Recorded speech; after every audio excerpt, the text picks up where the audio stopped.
Bienvenue sur Africa 24 dans cette nouvelle édition du QG Weekend. Voici les titres de l'actualité. La Côte d'Ivoire va-t-elle changer de constitution? Les Ivoiriens sont invités à se prononcer par référendum à la fin de ce mois d'octobre. L'opposition réitère son appel à boycotter ce référendum. Le thème revient régulièrement dans ses discours depuis son accès au trône en 1999. Devant le Parlement, le roi du Maroc, Mohamed VI, a une nouvelle fois appelé à une réforme de l'administration. Puis en Afrique du Sud, la publication d'un rapport visant le président Jacob Zuma est reportée. Ce rapport porte notamment sur l'influence présumée de 3 hommes d'affaires sur la nomination de ministres. Aux Seychelles, tout d'abord, c'est ce dimanche qu'aura lieu la cérémonie de passation de pouvoir entre le président James Michel et son vice-président Danny Ford. James Michel, 72 ans au pouvoir depuis 2004, avait annoncé sa démission en septembre à la suite de la défaite de son parti Le Peuple aux élections législatives de septembre qui ont vu l'opposition obtenir la majorité au Parlement. En Côte d'Ivoire, l'opposition rassemblée au sein de l'Alliance des forces démocratiques appelle au boycott du référendum constitutionnel prévu fin octobre. L'opposition dénonce une absence de concertation dans la conception de ce texte qui doit donner naissance à la Troisième République ivoirienne. Oumou Kalsoumba. L'opposition ivoirienne appelle au boycott de l'élection référendaire malgré les consultations initiées par le président Alassane Ouattara. Elle déplore le contenu du texte référendaire et estime qu'il n'a pas fait l'objet d'une vaste consultation au niveau national. Oui, nous avons décidé de boycotter le référendum parce que nous ne sommes pas associés, nous ne savons même pas de quoi il s'agit. Le chef de l'État, de façon unilatérale, a décidé d'abroger la Constitution de 2000 sans consulter qui que ce soit, sans la participation de qui que ce soit. Regroupée au sein de l'Alliance des forces démocratiques AFD, la plateforme de l'opposition qualifie le projet constitutionnel d'illégitime. Mais selon de nombreux experts, l'opposition ivoirienne gagnerait à participer au référendum du 30 octobre 2016 au lieu d'appeler au boycott. Ils savent tous que le véritable adversaire lors de ces élections, c'est le taux d'abstention ou de participation. Et la dernière élection nous en donne une preuve où le taux de participation était de 53%, soit un peu plus de la moitié des électeurs ivoiriens. Crier au boycott dans un contexte où la moitié des électeurs ne veulent même pas voter, pour moi, c'est un non-événement. Je crois que l'opposition gagnerait plus à convaincre les Ivoiriens à voter non. Le 18 décembre 2016, les Ivoiriens iront aux urnes pour élire les représentants du Parlement. Contrairement à l'élection référendaire du 30 octobre, la plateforme de l'opposition annonce déjà sa participation aux élections législatives. La majorité présidentielle malienne est de plus en plus fragile avec la défection d'une dizaine de députés qui soutenaient le RPM, le parti du chef de l'État Ibrahim Boubacar Keïta. Ils sont actuellement dans une nouvelle coalition d'opposition appelée ADP Maliba, créée en 2013. La mouvance dispose désormais de son tout premier groupe parlementaire. Au Maroc, l'administration, ses dysfonctionnements et les moyens de l'améliorer étaient au cœur du discours du roi Mohamed VI devant les nouveaux députés ce vendredi pour l'ouverture de la session d'octobre.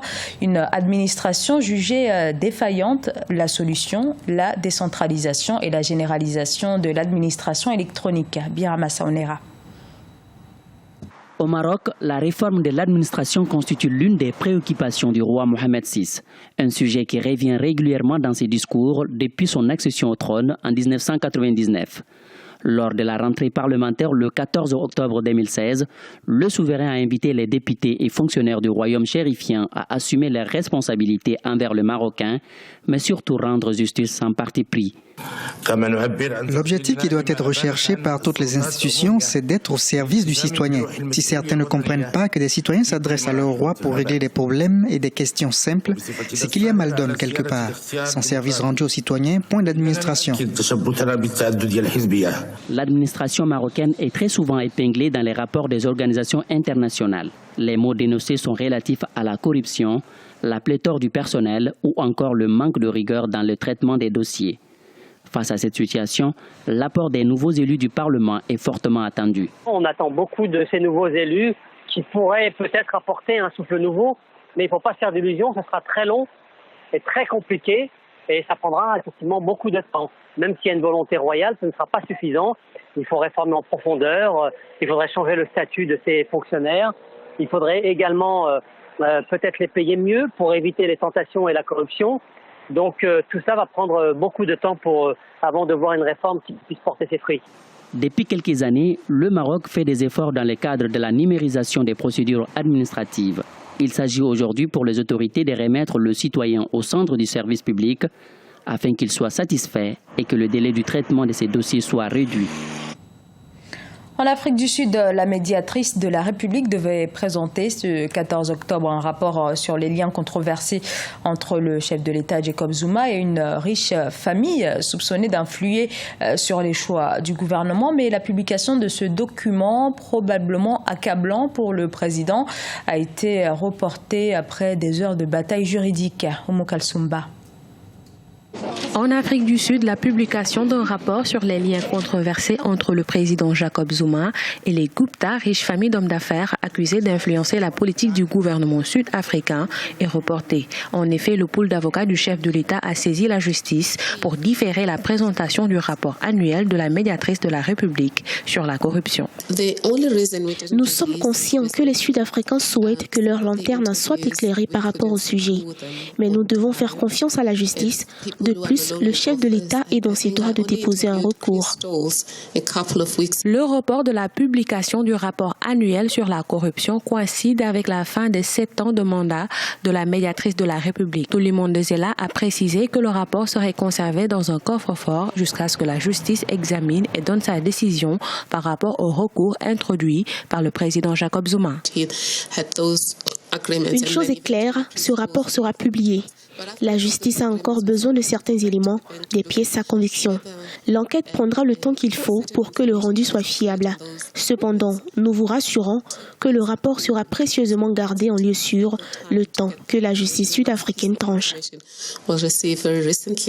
Élu en 2009, le chef de l'État sud-africain Jacob Zuma traverse une mauvaise passe marquée par plusieurs scandales de corruption. Ces scandales ont suscité une crise au sein du Congrès national africain ANC qui est au pouvoir depuis la fin de l'apartheid en 1994. Ce journal a été réalisé par l'ensemble de la rédaction. Nous vous remercions pour votre fidélité. Dans un instant, une nouvelle édition de l'actualité sur Africa 24.